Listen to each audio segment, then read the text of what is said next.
What are you doing down there? It was a woman's voice close by, non-hostile but curious. Why are you crying? Both children froze for an instant. Then Axel gave a muffled sniff and hurriedly rubbed his face dry. Amy tried, but could see nothing up ramp because of the sun's glare. Did you fall and hurt yourself? Or are you lost? The voice asked. And when it received no reply, scolded, You children shouldn't be down here. This is a deserted area. And not all the nasty people live in the lower levels. We have some here as well. Nasty. Amy stored that word away to consider later. The figure walking down the ramp toward them wore yellow.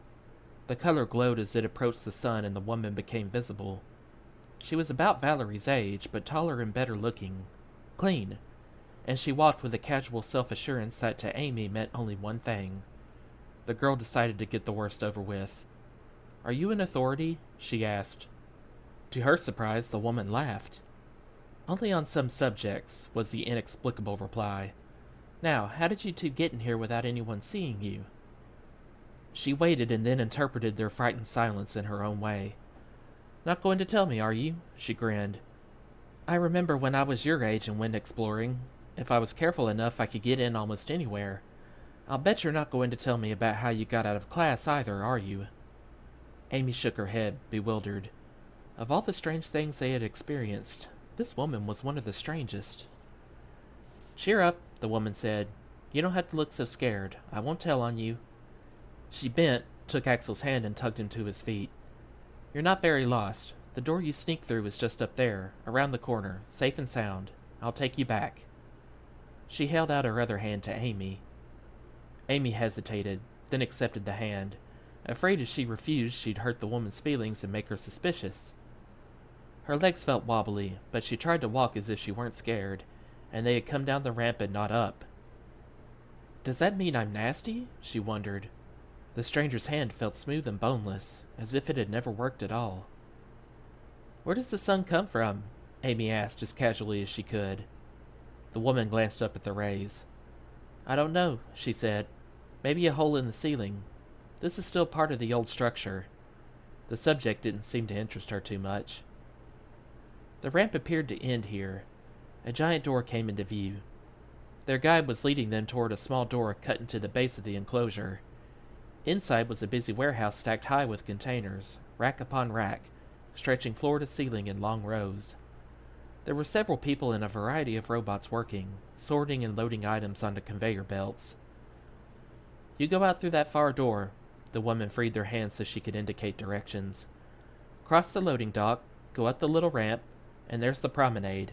You can see it from here. The throughway and east gate will be to your left. Will there be sun out there? Axel spoke for the first time. Of course. Her face clouded as she looked down at the boy. You poor child, she said. You were badly frightened in there, weren't you? Why did you go in? He'll be fine, Amy said quickly, wary of too much interest. I'm going to take him home. Good, the woman smiled at her. You might give him a whiff of anti-trom when you get there, and take some yourself. You both look pale.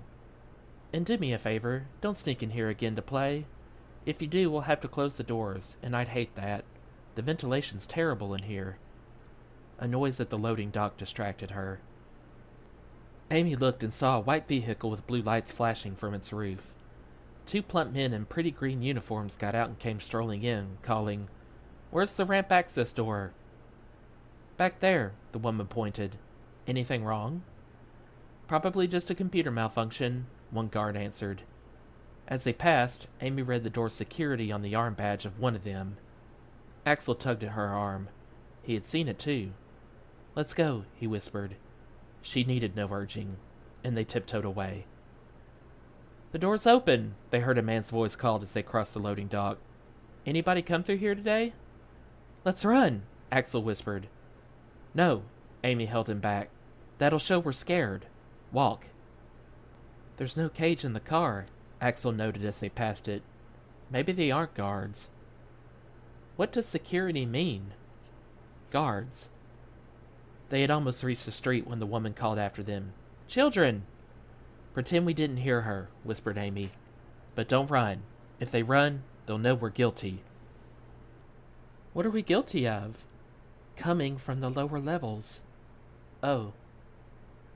They came out of the loading dock and turned right to put a wall between themselves and the woman calling after them. They were so intent on getting out of her sight that they didn't really see where they had arrived, until Axel chanced to look up and gave a strangled little grunt of surprise.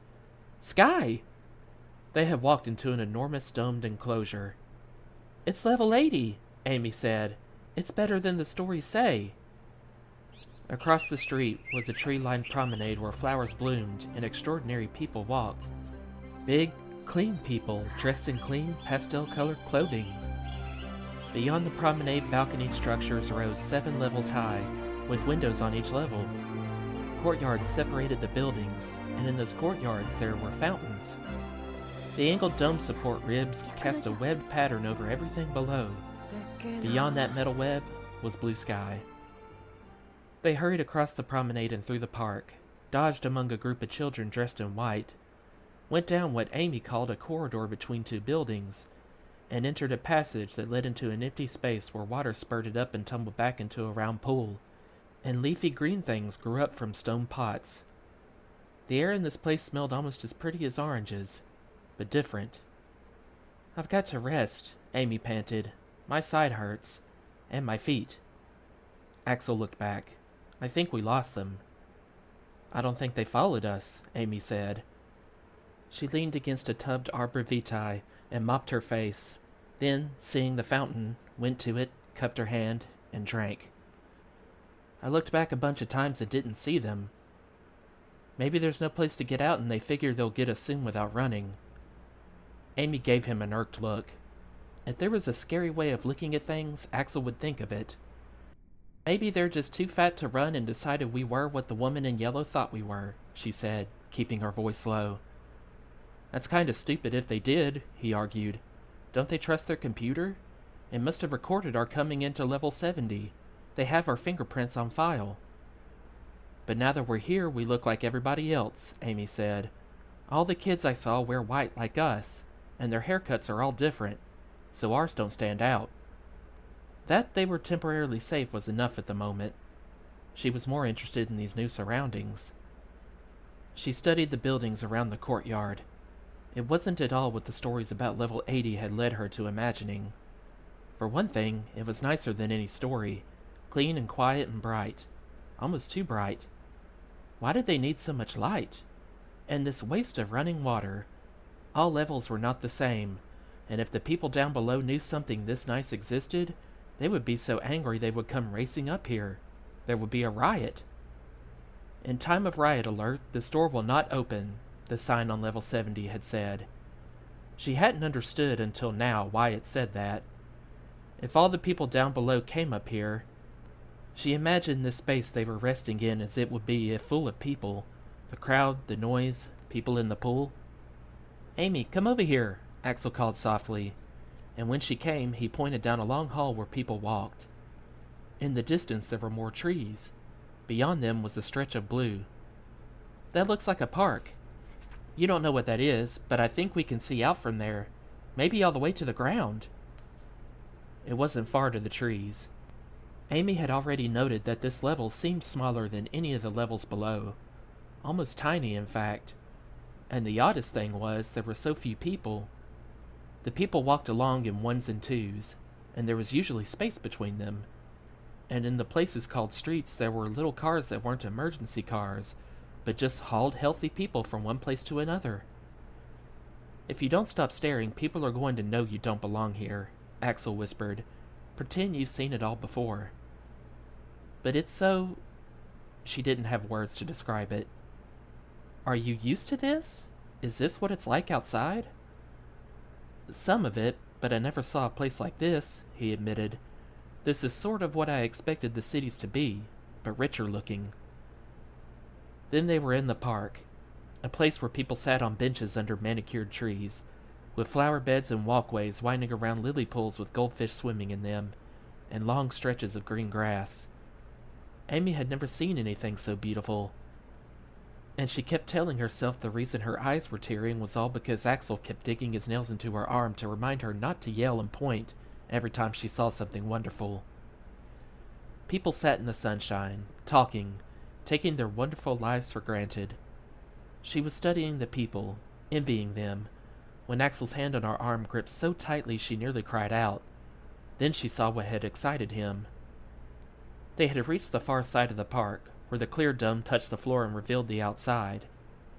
In the near distance could be seen other domes gleaming under the sun.